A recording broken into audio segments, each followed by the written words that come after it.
कथा विश्व के परिवार सदस्यों, आज हम आपके लिए लेके आए हैं मूर्खों की नगरी से दो कहानियां मूर्खों की। मूर्ख और ठग पहली कहानी है। एक गांव में एक मूर्ख आदमी रहता था। गांव के छोटे छोटे बच्चे उसका मजाक उड़ाते थे। वह लाख चतुर बनने की कोशिश करता, पर कोई उसे मूर्ख बनाता था। एक दिन वह अपने घोड़े और बकरी को बेचने बाजार जा रहा था। वह घोड़े पर सवार था। उसने बकरी के गले में घंटी बांध रखी थी। रस्सी का एक हिस्सा बकरी के गले में और दूसरा हिस्सा घोड़े की पूंछ में बंधा था। मूर्ख को जानने वाले कुछ ठग उसका पीछा कर रहे थे।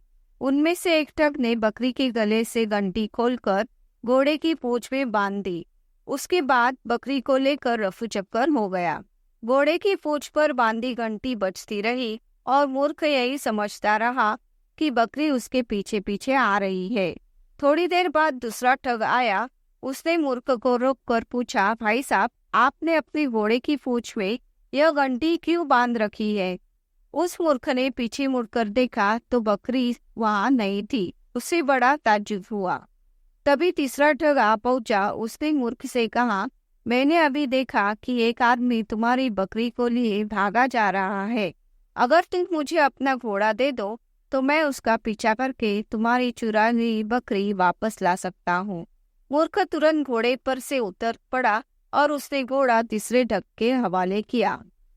वह मूर्ख को चिढ़ाता हुआ घोड़े को लेकर सरपट भाग गया। बेचारा मूर्ख बहुत देर तक अपने पशुओं को लौटने की राह देखता रहा, लेकिन वह नहीं लौटे तो वह खाली हाथ ही घर वापस लौट आया।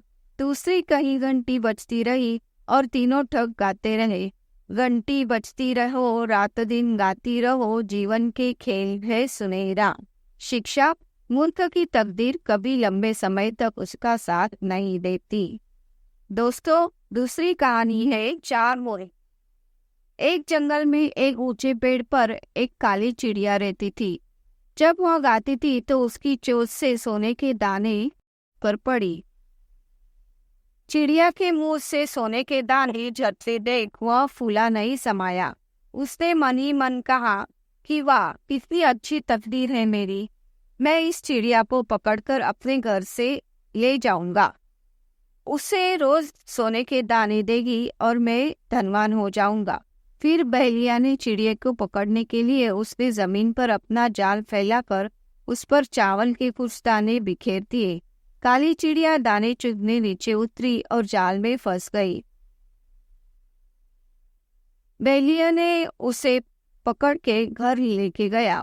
उसने सोचा कि अभी प्रसिद्धि और सम्मान उसे मिल जाएगा, इसलिए उसने सोने का पिंजरा बनवाया। फिर उसने वह चिड़िया राजा को भेंट दी। उपहार देते हुए राजा से कहा, महाराज, यह चिड़िया आपके महल में मधुर गीत गाएगी, आपको सोने के कुछ दाने भी देगी। यह उपहार पाकर राजा बहुत प्रसन्न हुआ। उसने बहेलिया को अपने दरबार में ऊंचा ओहदा दिया। जल्दी राजा के पास ढेर सारे सोने के दाने जमा हो गए। राजा ने वह सोने की चिड़िया रानी को भेंट कर दी। रानी ने पिंजरे के दरवाजे खोलकर चिड़िया को आजाद किया और सोने का पिंजरा शाही सुनार को देकर कहा, इस सोने की पिंजरे में ये सुंदर सुंदर गहने गड़े दो मेरे लिए। चिड़िया उड़ती वापस जंगल में चली गई। अब रोज सवेरे वह चार मूर्खों का गाना गाने लगी। पहली मूर्ख मैं थी जो बहेलिया के जाल में फंस गई। दूसरी मूर्ख बहेलिया था जिसने मुझे राजा को भेंट कर दिया। तीसरा मूर्ख राजा था जिसने मुझे रानी को दे दिया। और चौथी मूर्ख रानी थी जिसने मुझे आजाद कर दिया। दोस्तों, कैसी लगी आपको हमारी ये दो कहानियाँ? ज़रूर हमें कमेंट करके बता दीजिए और हमारा चैनल सब्सक्राइब कीजिए ताकि ऐसी नई कहानियाँ आपको सुनने को मिले। धन्यवाद।